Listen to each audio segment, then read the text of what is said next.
No começo eram as trevas. E então, bang! Nasceu um sistema que se expande infinitamente, feito de tempo, espaço e matéria. Agora vá mais longe do que jamais imaginou, além dos limites de nossa existência, em um lugar chamado o Universo. O Sol teria uma companheira mortal que ameaça a vida em nosso planeta?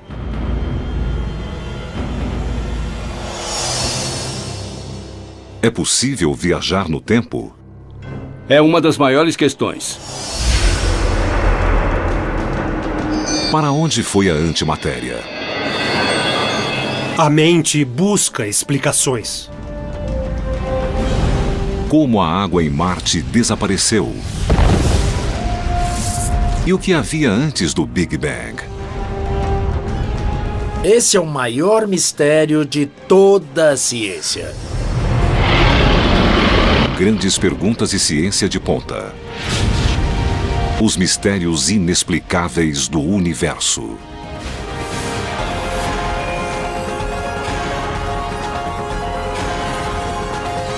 Universo. Mistérios inexplicáveis.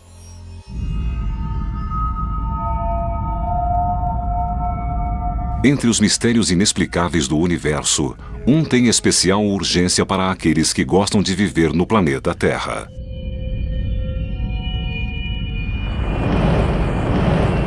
Os habitantes da Terra teriam uma data marcada para a extinção uma vez a cada 26 milhões de anos?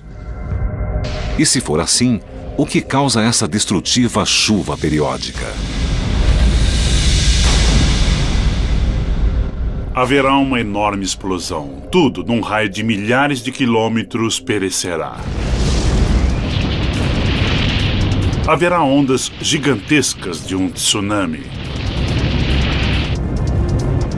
Um calor enorme.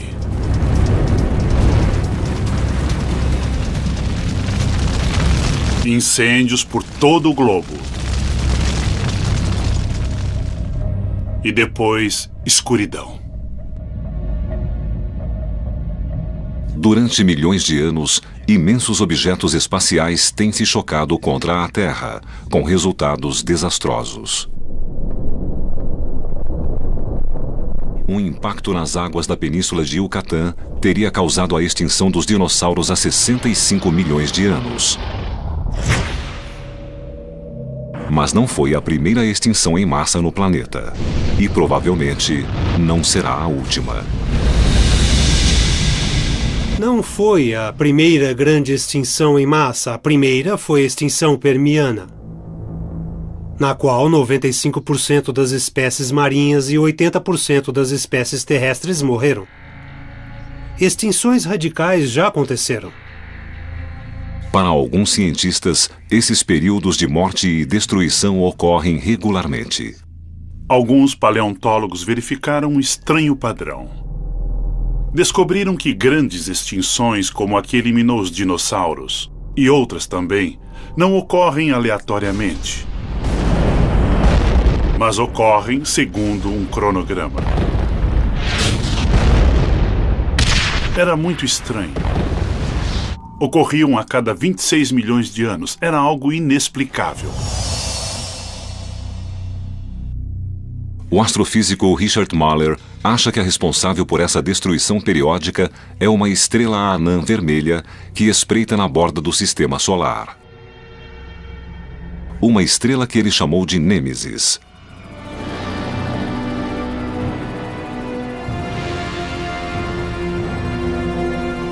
Segundo sua teoria, Nêmesis é uma companheira desconhecida do Sol.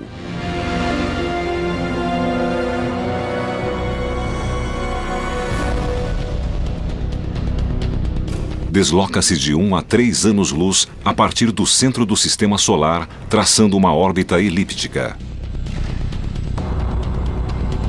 Quando Nêmesis fica mais próxima do Sol, a cada 26 milhões de anos, sua órbita atravessa a nuvem Oort, uma coleção de trilhões de cometas que cercam o sistema solar. E ao fazê-lo, perturba a ordem do sistema. Quando isso acontece, Nêmesis se aproxima dos cometas e perturba suas órbitas. Segundo a teoria de Muller, a perturbação gravitacional causada por essa pequena estrela faz com que cometas há muito estáveis saiam de suas órbitas na nuvem Oort. Atraídos pela gravidade do Sol, 1 bilhão de cometas se precipitam em direção ao sistema solar interno. Alguns inevitavelmente se encontram com a Terra, causando enormes impactos e extinções em massa.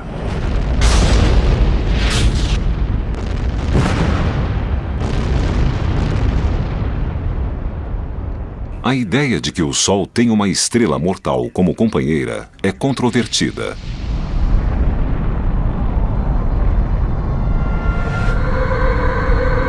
Para a maioria dos cientistas, o Sol é uma estrela solitária.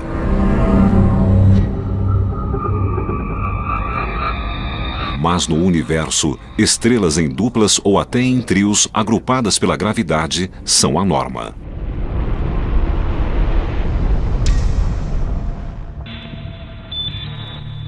A maioria das estrelas na nossa galáxia são parte de duplas ou trios. Então, a ideia de que o Sol poderia fazer parte de uma dupla não é tão absurda desse ponto de vista. É uma questão interessante. Mesmo que o Sol tenha uma companheira, os astrônomos nunca observaram um sistema binário em que as estrelas estejam tão distantes quanto Muller afirma que o Sol e Nêmesis estariam.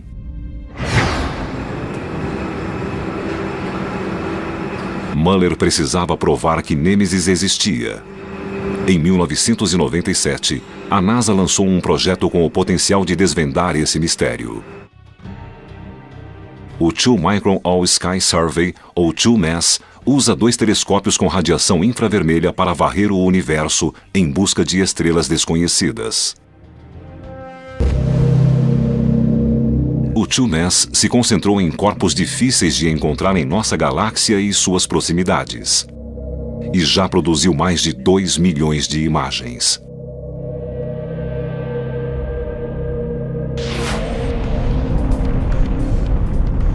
Se Nêmesis existisse, o TWO-MASS deveria tê-la detectado. Mas o projeto nunca encontrou algo que corresponda à descrição de Muller. Procuramos bastante pela estrela mortal por Nêmesis, mas não conseguimos encontrá-la. Mas Muller não está surpreso por o TWO-MASS não encontrar Nêmesis. A razão é que a uma distância de 1 ano-luz, que é a distância necessária para que tenha órbita de 26 milhões de anos, o movimento é mínimo e por isso não foi detectado por estudos que procuram estrelas. Outra possibilidade é que Nêmesis seja uma anã marrom. Essas estrelas fracassadas são bem menores que as anãs vermelhas. Como tem órbita muito elíptica, uma anã marrom permaneceria longe da Terra a maior parte do tempo e fora do alcance dos astrônomos. Se for assim, a Nêmesis terá escapado do radar do TWO-MASS. Richard Muller promete continuar procurando e planeja outro estudo, mais detalhado. Ele acredita que a descoberta da Nêmesis seja uma questão de tempo. Há muitas estrelas no universo, são milhões. É como encontrar uma agulha num palheiro, logo nós perceberemos. Da mesma forma, quando encontrarmos essa estrela, vamos medir sua órbita e provar que é Nêmesis.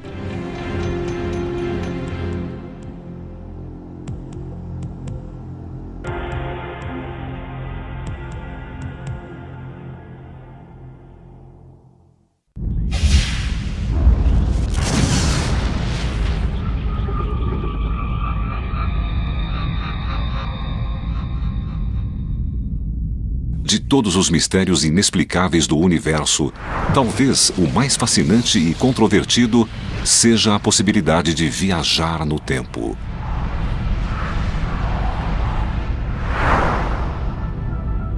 Podemos viajar para o passado, podemos alterar nosso destino. É uma das maiores questões.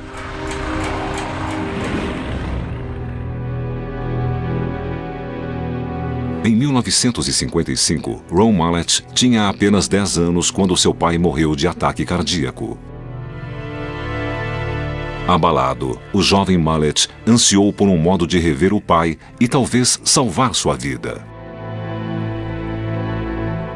Um ano depois que ele morreu, li o livro de H.G. Wells, A Máquina do Tempo, e foi o que me salvou, porque sonhei em construir uma máquina do tempo como a do livro para poder voltar no tempo e tentar salvar a vida dele. Fiquei obcecado com a ideia de construir uma máquina do tempo.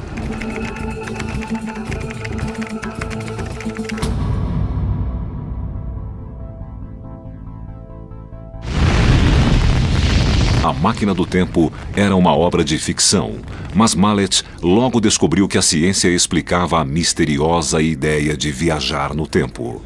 E a fonte era ninguém menos que Albert Einstein. Einstein teorizou que a distância e o tempo eram ligados. Imaginou o espaço e tempo como uma espécie de tecido ou lençol. Em sua teoria geral da relatividade, Einstein mostrou que um objeto volumoso, como um planeta, uma estrela ou um buraco negro, deforma o tecido do espaço e tempo. De fato, Einstein acreditava que a gravidade, a força que nos prende à Terra e a mantém em órbita em torno do Sol, é apenas um efeito dessa deformação. Para Mallett, essa ideia de que o universo pode se curvar tem implicações de longo alcance, porque se for possível gerar gravidade bastante para curvar o tempo formando um anel, talvez seja possível criar um túnel para se mover para frente e para trás no tempo. As teorias de Einstein alimentaram o sonho de Ron Mallett de aprender a construir sua própria máquina do tempo. Mas a viagem no tempo não era um assunto que os cientistas sérios estudavam abertamente. Na verdade, eu usei uma desculpa que funcionou. Eu estudava buracos negros porque eles me permitiam entender como a teoria de Einstein afetava o tempo. Era uma ideia maluca, mas era considerada legítima. E eu construí minha carreira estudando isso e empregando a teoria geral da relatividade de Einstein. Os buracos negros, os imensos vestígios de estrelas colapsadas, possuem incomparável poder gravitacional de distorcer o espaço e tempo. Exatamente o que Mallett queria fazer. Mas, como ele podia criar no laboratório algo tão carregado de matéria a ponto de distorcer o espaço e tempo? Mallett voltou a buscar inspiração em Einstein e sua mais famosa equação, energia igual mc2, que mostrava que matéria e energia eram formas diferentes da mesma coisa. Segundo a teoria de Einstein, a luz, que é energia, deve ser capaz de distorcer o espaço e tempo tal como um objeto volumoso. Estamos acostumados à ideia de que a gravidade é criada pela matéria. Mas, na teoria de Einstein, a luz pode gerar gravidade. E é nisso que meu trabalho se baseia. Ou seja, se a gravidade pode afetar o tempo e a luz pode gerar gravidade, a luz pode afetar o tempo.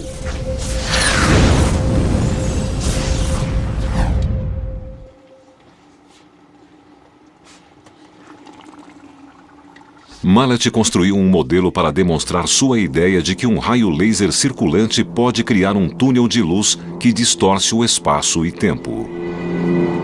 Tem 4 raios laser que se cruzam. A região dentro daquela coluna de luz representa a região em que o espaço é deformado. E, afinal, o tempo também seria deformado por essa coluna de luz.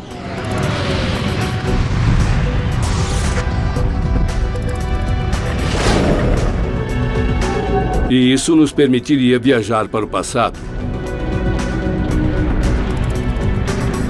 O primeiro viajante do tempo precisará ser bem menor que um ser humano, uma partícula subatômica como um nêutron. Estamos tentando mandar não seres humanos, mas partículas subatômicas e informações. E este é um grande salto, porque se conseguirmos enviar informações para o passado, isso nos permitirá saber sobre desastres futuros e assim evitá-los.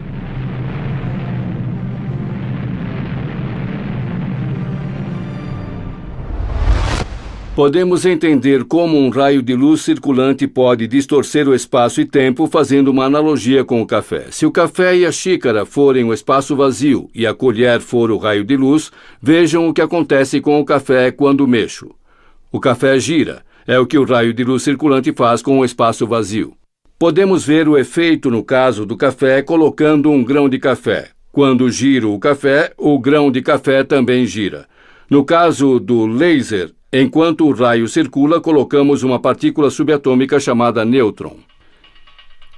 E enquanto giramos o espaço, o nêutron também girará, como o grão de café.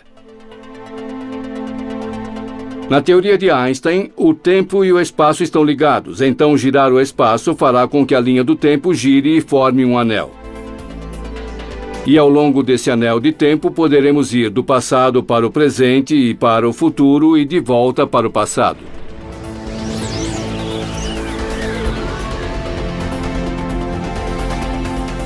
As máquinas do tempo da ficção científica permitem viagens ilimitadas ao passado e ao futuro.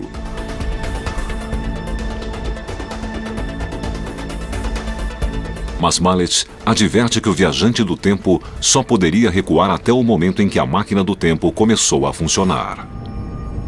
Se eu ligar a máquina hoje e a deixar ligada 100 anos, então alguém daqui a 100 anos poderá recuar 75, 50, 25 anos até o momento em que liguei a máquina, mas não poderá recuar para antes disso, porque antes a máquina não existia e é a máquina que cria o efeito, então não há nada que possa materializar a viagem no tempo. Essa limitação significa que a máquina do tempo não daria a Mallet a possibilidade de voltar a 1955 e salvar a vida de seu pai. Para isso, seria preciso uma tecnologia de outro mundo. Teoricamente, uma civilização alienígena avançada pode ter uma máquina do tempo que foi ligada há milhares de anos. Talvez possamos usar a viagem no tempo deles e visitar nosso passado distante, porque se eles desenvolveram a viagem no tempo há, digamos, 10 mil anos, a limitação será essa. Mas se a encontrarmos, poderemos usá-la e talvez algum dia possamos visitar o Egito e o mundo antigo. Por enquanto, Mallet se dedica a construir a sua máquina do tempo. Um projeto que consumirá $250 milhões só em gastos iniciais. O dinheiro é apenas um obstáculo encontrado por qualquer físico que se atreva a estudar a viagem no tempo. Também há certos paradoxos que tornariam a viagem no tempo impossível, como o famoso paradoxo do avô. Imagine que você volta no tempo e mata seu próprio avô antes que ele conhecesse sua avó. Sendo assim, você não poderia ter nascido e muito menos voltado no tempo. Então esse anel é um misto de possível e impossível. Pode e não pode acontecer. Mas Mallet acha que avanços recentes na física teórica sugerem que esses paradoxos não são um problema. Muitos físicos hoje acreditam que nosso universo é apenas um entre vários universos paralelos. Então, se ao voltarmos no tempo entramos num universo paralelo, podemos alterar eventos sem afetar o universo de onde viemos. Achamos que o Rio do Tempo pode ter redemoinhos.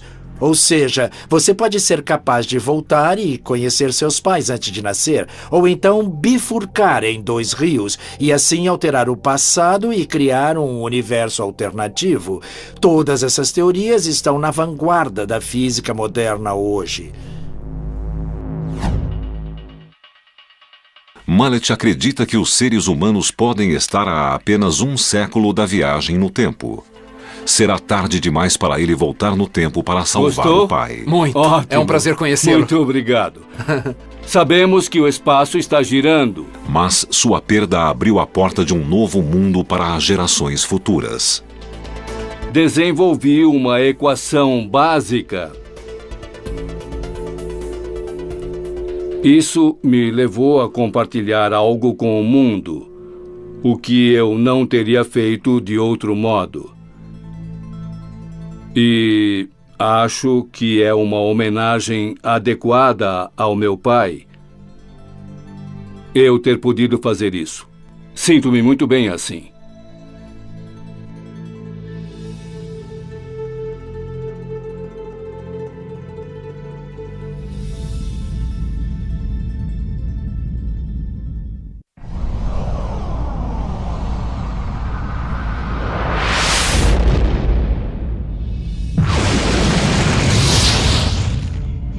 Os cientistas acreditam que, enquanto se formava, o universo era constituído não apenas pela matéria que hoje compõe tudo ao nosso redor. Acham que continha uma quantidade quase igual de antimatéria, o oposto da matéria. Se remontarmos aos seus primórdios, o universo era composto de matéria e antimatéria. Toda partícula tem uma antipartícula. Parece loucura, mas é verdade, é meio ficção científica. Mas o que é essa misteriosa antimatéria? E o que aconteceu a ela? A antimatéria é exatamente igual à matéria. A diferença é o fato de ter uma carga completamente diferente. A matéria comum é feita de átomos, que por sua vez são feitos de partículas subatômicas como os elétrons de carga negativa e os prótons de carga positiva. A antimatéria é o oposto dessas partículas. Tem a mesma massa, mas a carga elétrica oposta. O próton é uma partícula com carga positiva, é o núcleo do átomo. O antipróton seria um próton com carga negativa e exatamente a mesma massa. No universo, os opostos se atraem e as partículas e antipartículas tendem a se aproximar. Pode parecer um casamento perfeito, mas quando a matéria entra em contato com a antimatéria, o desfecho é sempre o mesmo. Elas se aniquilam.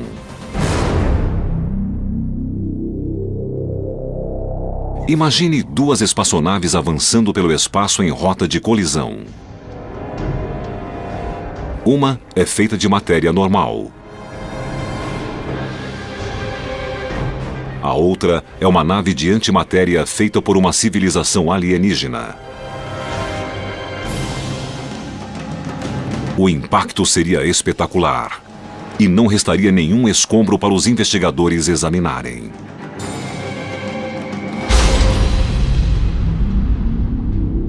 A matéria e a antimatéria desaparecem. Puf, não resta nada. Mas a energia não desaparece. Reemerge na forma de raios gama muito potentes, os fótons. E a quantidade de energia contida em um pequeno volume de massa é espantosa. Se você combinar a matéria com a antimatéria, é algo explosivo. De fato, é uma das maiores fontes de energia do universo, essa colisão da matéria com a antimatéria. Então, se eu fosse você, não guardaria antimatéria no bolso, não seria bom para você. A antimatéria é muito volátil, e quando encontra a matéria, o potencial de energia seria tremendo se soubéssemos como canalizá-lo. Para ter uma ideia de quanta energia está contida na matéria, imagine que um desses punhados de areia é matéria e o outro é antimatéria. Quando eles se unem, aniquilam um ao outro e produzem energia. Quanta energia? O bastante para alimentar toda a Califórnia por uma semana, só com esses dois punhados. O maior mistério em torno desse tema é que se havia quantidades quase iguais de matéria e antimatéria no começo do universo, então, onde está a antimatéria agora? Um dos grandes mistérios do universo é o que aconteceu com o nosso oposto, a antimatéria. Por toda parte que olhemos no espaço, só vemos matéria e não antimatéria. Só há uma pequena quantidade de antimatéria no centro da galáxia da Via Láctea.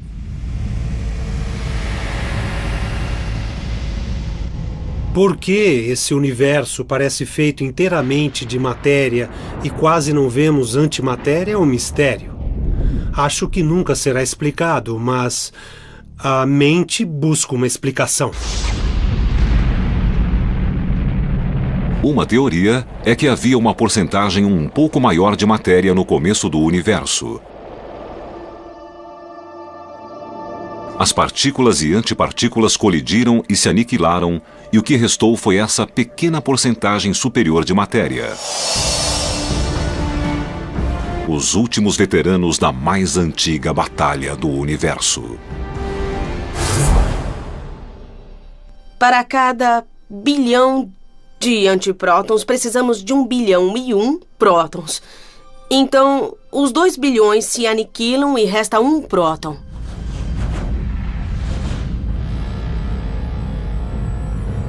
E o que resta somos nós. Nós somos o resíduo, somos o resto dessa explosão titânica de energia causada pela colisão entre matéria e antimatéria num instante do tempo.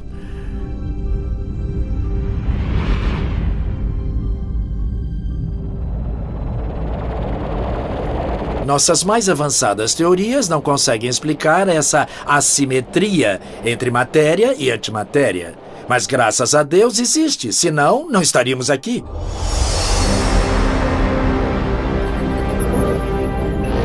A matéria prevaleceu e constituiu tudo o que vemos ao nosso redor.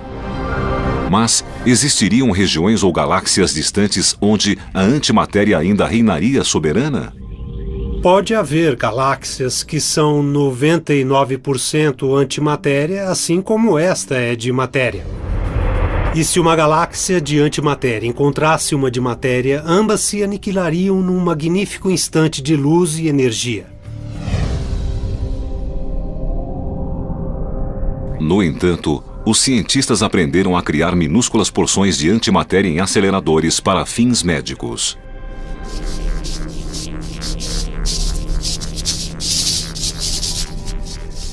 Partículas de antimatéria extraídos de material radioativo decomposto são injetados no corpo para a realização da tomografia cerebral com PET scan.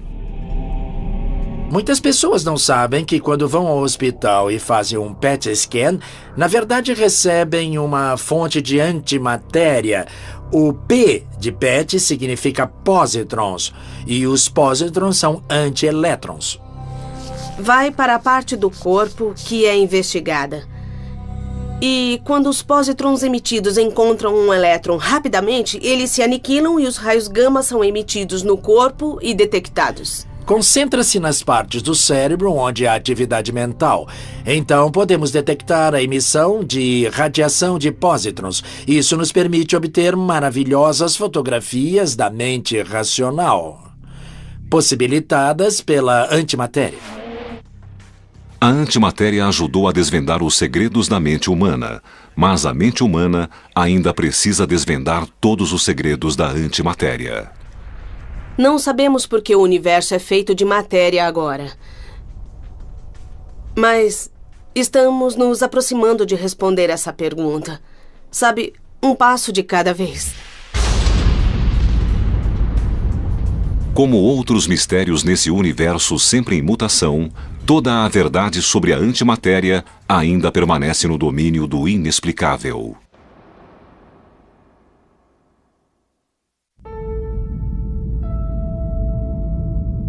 Marte sempre esteve cercado de mistérios.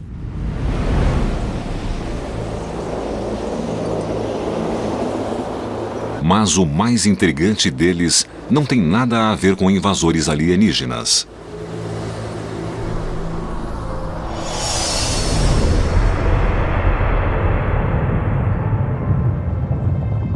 Evidências científicas sugerem que Marte já foi mais parecido com a Terra e tinha um dos elementos essenciais para a vida: a água. A água existia em abundância em Marte. Temos evidências de correntes antigas a um pouquinho de vapor d'água na atmosfera. Há até mesmo traços em Marte que parecem antigos leitos de rio e planícies aluviais. Já foi um planeta tropical com mares e oceanos, mas aquela água desapareceu. Como a água de Marte pode ter simplesmente sumido? E por que desapareceu? São mistérios que os cientistas tentam resolver. Evidências geológicas colhidas por sondas e satélites em Marte sugerem que há 3,5 bilhões de anos sua superfície mudou drasticamente. O planeta, outrora temperado, tornou-se um lugar frio e seco, e a água desapareceu. Mas saber quando a água se extinguiu não significa saber para onde foi e por quê. A água de Marte desapareceu há muito, muito tempo atrás. Estou falando de bilhões de anos, e as pistas que nos indicariam para onde foi há muito se perderam.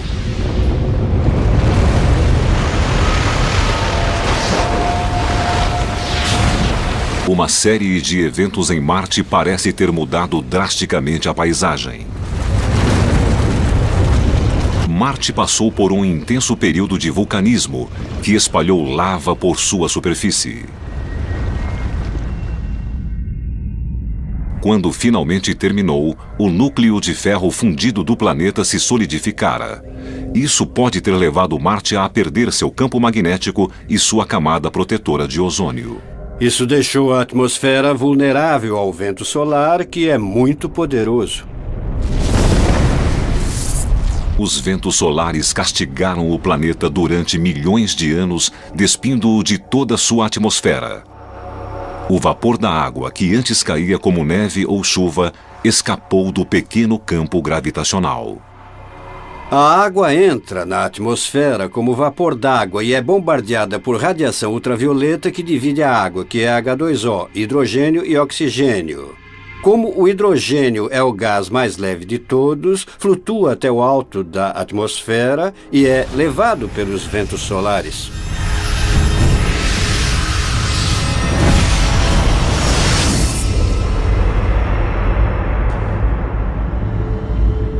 Outra teoria para o desaparecimento da água de Marte envolve uma ameaça exterior ao planeta. Há evidências de que no começo do sistema solar, Marte situava-se numa rota mortal. Um evento aconteceu há 3,9 bilhões de anos chamado o Grande Bombardeio, que deve ter causado ao planeta muitos impactos. Esse tipo de evento pode ter jogado o material e a atmosfera do planeta para fora do campo gravitacional. Imaginemos que temos um asteroide aqui e que esse asteroide é do tamanho de uma montanha. Imagine que isto se precipita pelo espaço a uma velocidade muito alta, dezenas de milhares de quilômetros por hora. Ele desce a alta velocidade e... splash! A água se perderá no espaço. Parte vai descer, outra se tornar gases atmosféricos ejetados no espaço e outra se perderá. Outras soluções para o mistério da água de Marte podem estar ocultas no interior do planeta vermelho. Parte da água se combinou com dióxido de carbono, formando calotas de gelo polares com até 3 quilômetros de profundidade e uma camada congelada que cobre boa parte da superfície. Mas há evidências de que água líquida ainda corre sob o gelo.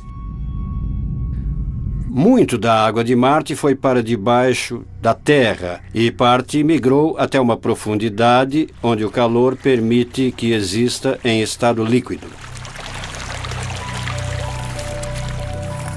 Quando esfriar mais, vai congelar, formando uma criosfera, como parte da subsuperfície. Perto da superfície, vai secar enquanto penetra no solo e entra na atmosfera.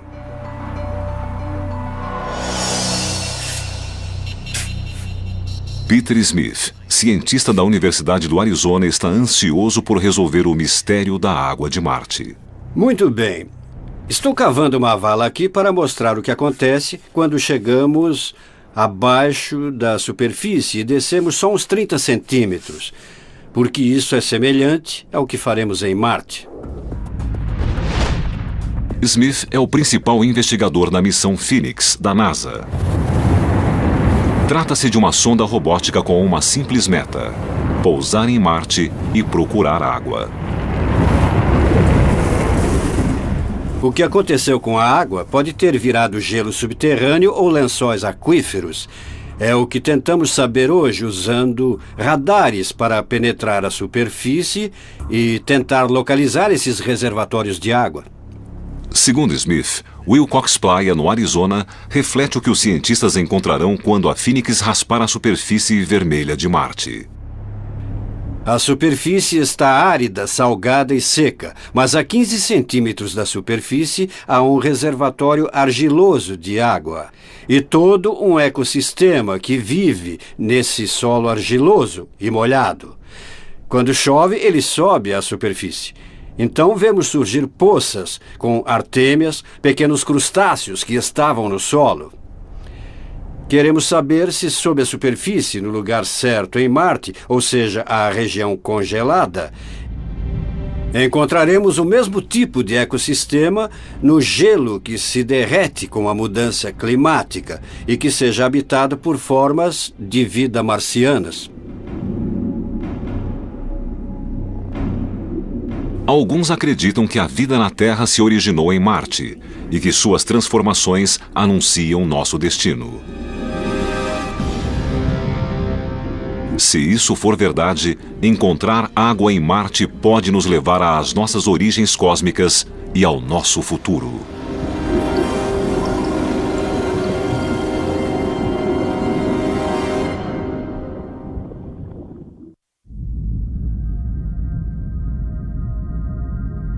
Quando o assunto é o universo, o que sabemos só é ultrapassado pelo que ainda nos resta saber. E dentre todos os mistérios inexplicáveis, um continua sendo o maior de todos. Havia algo antes do Big Bang? Ou este foi realmente o começo de tudo? E se foi, o que o desencadeou? Esse é o maior mistério de toda a ciência. O que deu início à criação? A teoria do Big Bang tem essa enorme lacuna. Não temos ideia. Não temos ideia do que deu início ao Big Bang.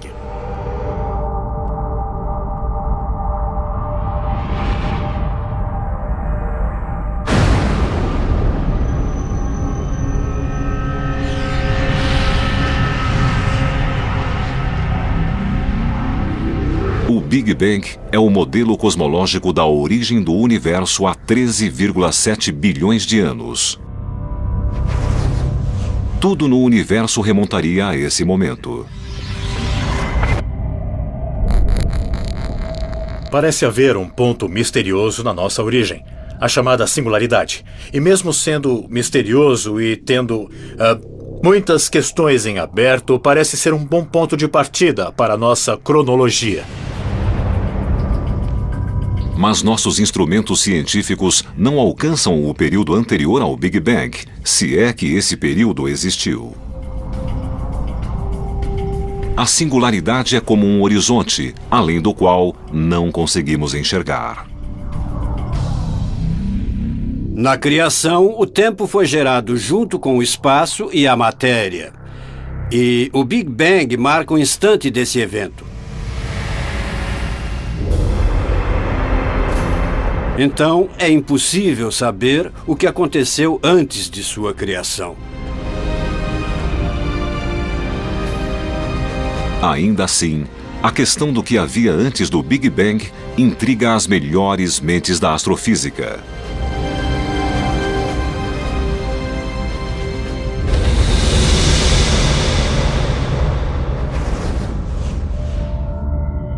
Segundo alguns teóricos, o universo passa por um Big Bang a intervalos regulares. Esse modelo cíclico propõe que a cada trilhão de anos ocorre um Big Bang, após o qual o universo se expande antes de voltar a se contrair, preparando o terreno para outro Big Bang. Há ligações bem interessantes com a história do universo anterior. O fim de um universo pode trazer o começo de um outro. Talvez nunca tenha havido um começo, pode ter existido desde um momento anterior, sem nunca ter tido nenhum criador.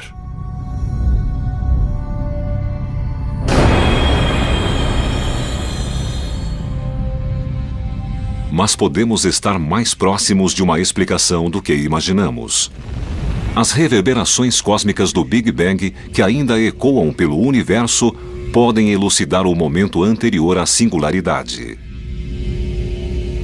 Essas ondas em expansão são cruciais para entendermos o universo hoje.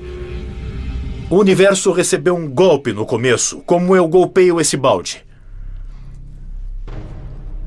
Isso forma ondas de expansão, e podemos buscar esses padrões simétricos na atual radiação cósmica.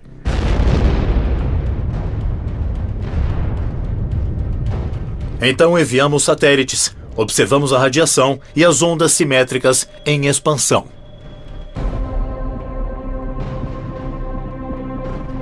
Uma nova geração de detectores de ondas será lançada no espaço na próxima década. Serão interligados por raios laser. Cada onda de choque, desde o momento da criação, fará vibrar esses raios laser e poderemos registrar as vibrações causadas pelo próprio Big Bang. Por isso, estou seguro de que conseguiremos estudar não só o Big Bang, mas também a era pré-Big Bang nas próximas décadas. Os raios laser também detectarão fontes de energia inflacionária com o fim de determinar o mecanismo que criou o Big Bang.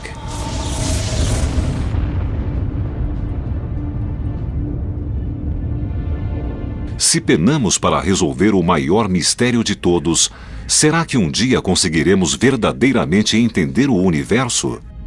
Sempre que respondemos uma pergunta, logo surgem outras perguntas. Avançamos, resolvemos mistérios, mas sempre haverá outros.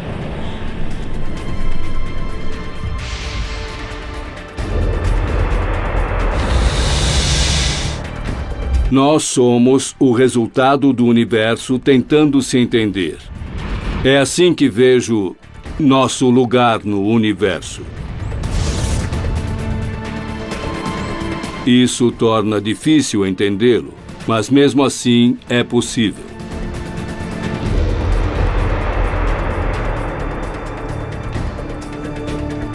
O universo está sempre mudando, mas as leis da física são imutáveis. Elas não mudam e nos dão esperança de que, a partir de todo este caos, sejamos capazes de explicar como tudo veio a existir.